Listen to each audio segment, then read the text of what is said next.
একটা স্বাধীন দেশের মধ্যে একটা ঘাতক গুলি করে এবং তার সাথীরা সহ কিভাবে নির্বিঘ্নে আমাদের দেশ থেকে পালিয়ে আমাদের বর্ডার ক্রস করে এবং সেখানে কাঁটাতারের বেড়াকে তিনি ডেঙ্গিয়ে কিভাবে উপরে ভারতে গেল, এটা আমাদের বোধগম্য নয়। আমরা পরিষ্কারভাবে বলছি, খুব অল্প সময়ের ব্যবধানে এই ঘাতকদেরকে এবং আন্তর্জাতিকভাবে বিশেষ করে আমি জাতিসংঘকে বলবো যে খুন করে একটা দেশের ভিতরে আশ্রয় নেবে, আর সেখানে জাতিসংঘ এটা আপনারা কঠিনভাবে এর পদক্ষেপ নিয়ে ওই খুনিদেরকে আমাদের বাংলাদেশের মধ্যে আমরা প্রকাশ্যে বিচারের ব্যবস্থা আমরা বাংলাদেশের মানুষ দেখতে চাই। আজকে গভীরভাবে আমরা শ্রদ্ধা সহ স্মরণ করছি আমাদের দেশের গৌরব শরীফ ওসমান হাদি, যে বাংলাদেশের ভিতরে এই দেশ প্রেমিকদের ইতিহাসে আজকে জীবন বিসর্জন করে আজকে ইতিহাস রচনা করেছে। আমরা সর্বপ্রথম আল্লাহ রাব্বুল আলামিনের কাছে দোয়া করছি, আল্লাহ যেন তাকে শাহাদাতের দরজা দান করেন, আল্লাহ যেন তাকে মাফ করে দেন। আর সাথে সাথে আমি ওসমান হাদির আজকে এই দেশের জন্য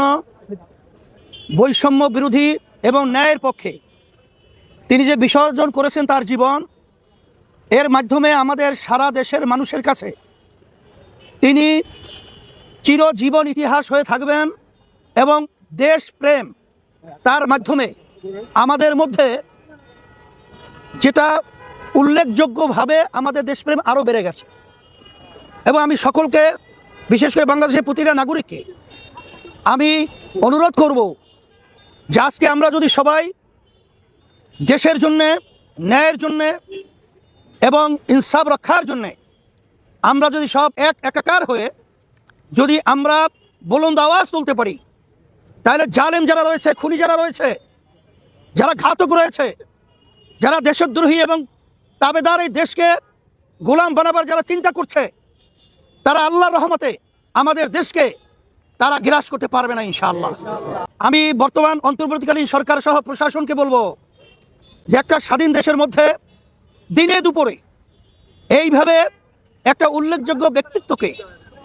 গুলি করে পাখির মতো যেভাবে তাকে লুটিয়ে ফেলানো হলো, এখানে প্রশাসনের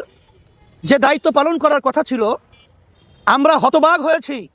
যে তারা দায়িত্ব পালন করতে অনেকাংশে ব্যর্থ হয়েছে। আমরা যেটা শুনছি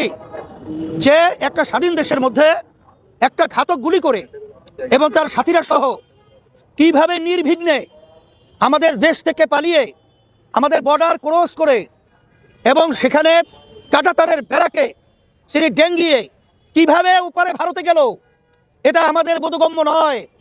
আমরা পরিষ্কারভাবে বলছি, খুব অল্প সময়ের ব্যবধানে এই ঘাতকদেরকে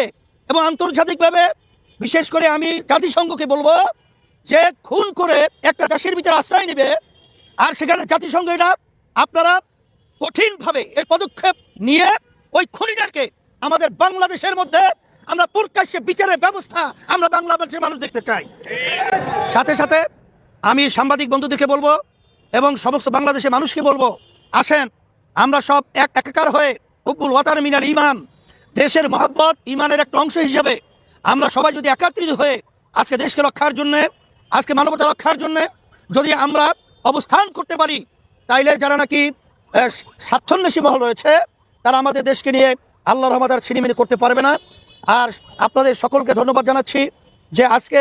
যেভাবে স্বতঃস্ফূর্তভাবে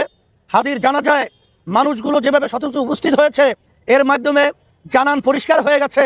যে এ দেশকে নিয়ে যারা ছিনিমিনি করতে চাবে তাদের এই হিরো স্বার্থ আল্লাহর রহমতে বাস্তবায়ন হবে না ইনশাআল্লাহ। আমি সকলকে ধন্যবাদ জানিয়ে আবারও শেষবারের মতো হাদির জন্য দোয়া করছি, আল্লাহ যেন ওকে মাফ করে দেয়।